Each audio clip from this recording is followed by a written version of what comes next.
मित्रांनो, कुठल्याही पिकाच्या योग्य उत्पादनाकरिता बेसल डोस हा अत्यंत महत्त्वाचा असतो. तसंच मित्रांनो, गहू पिकामध्ये देखील गहू पेरणी करत असताना योग्य तो बेसल डोस वापरणं गरजेचं असतं. मित्रांनो, गव्हाचं जर तुम्हाला रेकॉर्ड ब्रेक जर उत्पादन घ्यायचं असेल, तर त्याच्यामध्ये योग्य तो बेसल डोस घेणं गरजेचं असतं. त्याच्यामध्ये मित्रांनो, एन-पी-के खत असतील, त्याचबरोबर सल्फर, झिंक, आयर्न, त्याचबरोबर एम-ओ-पी वापरायचं का डी-ए-पी वापरायचं, यासारखी जी खतं आहे, ज्यांचा कशाप्रकारे वापर केला पाहिजे, त्याचबरोबर प्रमाण किती असावं, त्याचबरोबर मित्रांनो तुमची जमीन जर हलकी असेल तर प्रति एकरासाठी काय प्रमाण असावं, त्याचबरोबर जाड जमिनीसाठी कोणकोणते खतं आपण वापर करू शकतो, याविषयीची संपूर्ण डिटेलमध्ये माहिती आपण आजच्या या व्हिडिओच्या माध्यमातून बघणार आहोत. तर नमस्कार मित्रांनो, स्वागत आहे तुमचं आपल्या या यूट्यूब चॅनलवर. मित्रांनो, चॅनलवर जर तुम्ही नवीन आला असाल तर चॅनलला सबस्क्राईब करा आणि बेल आयकॉनवर क्लिक करायला विसरू नका. एकंदर मित्रांनो, सगळ्यात आधी आपण हलकी जमीन जर असेल तर हलक्या जमिनीमध्ये आपण गहू पेरणी करत असताना बेसल डोस कोणता वापरावा, याविषयीची चर्चा करूया.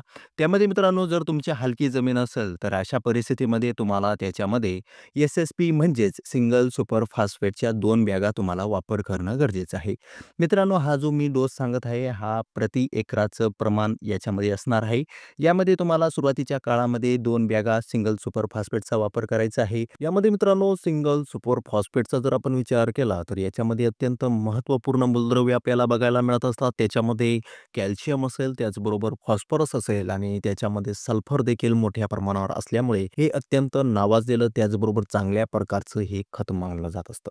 मित्रांनो, त्याच्यामध्ये चांगल्या प्रकारे कॅल्शियमची ही मात्रा असल्यामुळे त्याच्यामध्ये पांढऱ्या मुळांची संख्या वाढणं असेल किंवा स्वतःची ग्रोथ वगैरे असेल गव्हाची, त्याच्यामध्ये चांगल्या प्रकारची महत्त्वाची भूमिका सिंगल सुपर फॉस्फेट हे घेत असतं. त्यामुळे मित्रांनो, तुम्हाला याच्यामध्ये प्रति एकरासाठी हलकी जमीन जर असेल तर 2 बॅगांपर्यंत सिंगल सुपर फॉस्फेटचा तुम्हाला वापर करायचा आहे.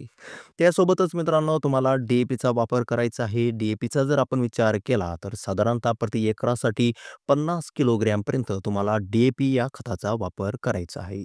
एकंदर मित्रांनो, डी-ए-पीमध्ये नायट्रोजन आणि फॉस्फरसची मात्रा मोठ्या प्रमाणावर आहे. याच्यामुळे मित्रांनो, नायट्रोजन आणि फॉस्फरसमुळे झाडाची उंची, गव्हाची उंची चांगल्या प्रकारे वाढणार आहे. गव्हाची ग्रोथ त्याच्याबरोबर फुटवा देखील चांगल्या प्रकारे होणार आहे. शिवाय मित्रांनो, फॉस्फरसमुळे काय होतं, की त्याच्यामध्ये ज्या मुळ्या आहेत, मुळ्या मजबूत होतात. त्याचबरोबर त्याचं गव्हाचं जे खोड वगैरे आहे, फुटवा होण्यासाठी ते अत्यंत मजबूत होत असतं. त्यामुळे मित्रांनो, याचा वापर केल्यामुळे भविष्यात बऱ्याचदा गहू पडण्याची जी भीती असते, ती बऱ्याचदा कमी होत असते. त्यामुळे मित्रांनो, तुम्हाला डी-ए-पीचा देखील प्रति एकरासाठी 50 किलोग्रॅमपर्यंत वापर करणं हे गरजेचं आहे. त्यासोबतच मित्रांनो, आपण डी-ए-पी वापर करत आहोत. त्यामुळे मित्रांनो, त्याच्यामध्ये पोटॅशियमची मात्रा 0% आहे. त्यामुळे मित्रांनो, तुम्हाला वेगळं पोटॅशियम देणं गरजेचं आहे. त्यामुळे त्याच्यामध्ये एम-ओ-पी हे स्पेशल 30 किलोग्रॅमपर्यंत तुम्हाला वापर करणं गरजेचं आहे. मित्रांनो, हलकी जमीन जर असेल तर याच्यामध्ये एम-ओ-पी देखील तुम्हाला 30 किलोग्रॅमपर्यंत वापर करणं गरजेचं आहे. याच्यामुळे चांगल्या प्रकारे येणाऱ्या काळामध्ये गव्हाचा दाना फुगवून असेल किंवा ओंबी निघण्याच्या कालावधीमध्ये देखील पोटॅशियमची चांगली महत्त्वाची भूमिका आहे. त्यामुळे मित्रांनो, तुम्हाला एम-ओ-पीचा देखील वापर करणं गरजेचं आहे. त्यासोबतच मित्रांनो, तुम्हाला सल्फरचा देखील याच्यामध्ये गहू पेरणी करत असताना वापर करायचा आहे. कारण की मित्रांनो, सल्फरच्या वापरामुळे त्याच्यामध्ये बुरशीजन्य रोग असतील किंवा इतर काही कीटक वगैरे असतील, याच्यावर चांगल्या प्रकारे आळा हा बसत असतो.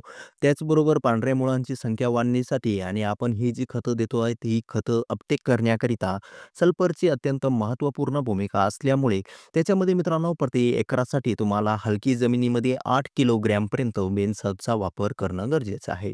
त्याचबरोबर मित्रांनो, याच्यामध्ये तुम्हाला प्रति एकरासाठी 20 किलोग्रॅमपर्यंत नायट्रोजन म्हणजेच युरियाचा देखील वापर करणं गरजेचं आहे. एकंदर मित्रांनो, युरियाचा जर वापर तुम्ही 20 किलोग्रॅमपर्यंत करत असाल तर याचा देखील चांगल्या प्रकारे बेनिफिट हा तुम्हाला होणार आहे. प्रति एकराकरिता हलक्या जमिनीमध्ये 20 किलोग्रॅमपर्यंत युरिया हा पर्याप्त होणार आहे. त्याचबरोबर मित्रांनो, पुढची जी गोष्ट आहे त्याच्यामध्ये कीटकनाशक वापर करायचा का नाही, त्यामध्ये मित्रांनो, तुमच्या जमिनीमध्ये जर हुमणी अळी वगैरे असेल किंवा इतर काही कीटक वगैरे जर मोठ्या प्रमाणावर तुम्हाला शेतं तयार करत असताना जर दिसत असतील, तर अशा वेळेस तुम्हाला पावडर फॉर्ममध्ये उपलब्ध असलेले जे कीटकनाशक आहे त्यांचा देखील तुम्हाला या बेसल डोसमध्ये वापर करणं गरजेचं आहे. त्याच्यामध्ये मित्रांनो, तुम्ही वर्टेको वगैरे वापर करू शकतात.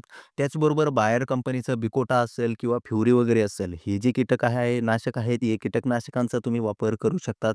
ज्यांच्यामुळे मित्रांनो, जे खोडकीड वगैरे असेल किंवा त्याच्यामध्ये होमणी अळी वगैरे असेल, तर यासाठी चांगल्या प्रकारची ही कीटकनाशकं मानली जात असतात. एकंदर मित्रांनो, हलक्या जमिनीसाठी तुम्ही 2 बॅगा single super phosphate, DAP 50 kilogram, MOP 30 kilogram, त्याने बेनसल्फ 6 किलोग्रॅम आणि युरिया 20 किलोग्रॅमपर्यंत तुम्ही हलक्या जमिनीमध्ये वापर करू शकतात. त्याचबरोबर मित्रांनो, तुमची जमीन जर जाड असेल, त्याचबरोबर शेणखताचा चांगल्या प्रकारे जर वापर केला असेल, तर याचं प्रमाण तुम्हाला थोडंफार कमी करायचं आहे. त्यामध्ये मित्रांनो, जाड जमिनीसाठी तुम्हाला गहू पेरणी करत असताना एक बॅग एस-एस-पी म्हणजेच सिंगल सुपर फॉस्फेटचा एक बॅग वापर करायचा आहे. त्यासोबतच मित्रांनो, डी-ए-पी 50 किलोग्रॅम आणि एम-ओ-पी 30 किलोग्रॅमपर्यंत तुम्ही वापर करू शकता. त्याचबरोबर मित्रांनो, बेनसल्फचा वापर करत असताना जमीन जर जाड असेल, तर अशा परिस्थितीमध्ये तुम्ही 6 किलोग्रॅमपर्यंत जरी बेनसल्फचा वापर केला, तरी देखील चांगल्या प्रकारे रिझल्ट हा तुम्हाला भेटणार आहे. यामध्ये मित्रांनो, तुम्हाला एस-एस-पी फक्त एक बॅग वापर करायची आहे. डी-ए-पी 50 किलोग्रॅम चांगल्या प्रकारे वापर करा. त्याचबरोबर एम-ओ-पीचा तुम्हाला वापर करणंच आहे. त्याच्यामध्ये 30 किलोग्रॅमपर्यंत पर्याप्त होणार आहे. जाड जमिनीसाठी हा तुम्हाला डोस वगैरे वापर करणं गरजेचं आहे. त्यासोबतच मित्रांनो, युरियाचा देखील वापर करत असताना प्रमाण कमी करू नका. 20 किलोग्रॅमपर्यंत बरोबर होणार आहे. त्याच्यामध्ये फक्त सिंगल सुपर फॉस्फेटची एक बॅग करा. त्यासोबतच मित्रांनो, कीटकनाशकाचा जर विचार केला तर व्हर्टिको असेल, बायरचं बिकोटा वगैरे असेल, फ्युरी असेल, यांचाच तुम्हाला याच्यामध्ये जाड जमिनीमध्ये वापर करणं गरजेचं आहे. चांगल्या प्रकारे तुम्हाला रिझल्ट वगैरे भेटणार आहे. जर मित्रांनो, कीटकनाशकामध्ये तुम्हाला क्लोरोपायरिफॉस 50% त्याचबरोबर सायपरमेथ्रिन घटक असलेला किंवा कंटेन असलेलं जर कीटकनाशक मिळालं, तर त्याचा देखील वापर केला तरी चालणार आहे. एकंदर मित्रांनो, गहू पेरणी करत असताना जर या खतांचा वापर केला, तर येणाऱ्या काळामध्ये चांगल्या प्रकारे आपण उत्पादन कमीत कमी क्षेत्रामध्ये हे घेऊ शकतो. मित्रांनो, हा व्हिडिओ जर तुम्हाला इन्फॉर्मेटिव्ह वाटला असेल, तर चॅनलला सबस्क्राईब करा आणि बेल आयकॉनवर क्लिक करायला विसरू नका. त्याचबरोबर या व्हिडिओबद्दल जर तुम्हाला काही शंका वगैरे असेल, तर तुम्ही कमेंट बॉक्समध्ये विचारू शकता. 100% तुम्हाला उत्तर हे दिलं जाईल.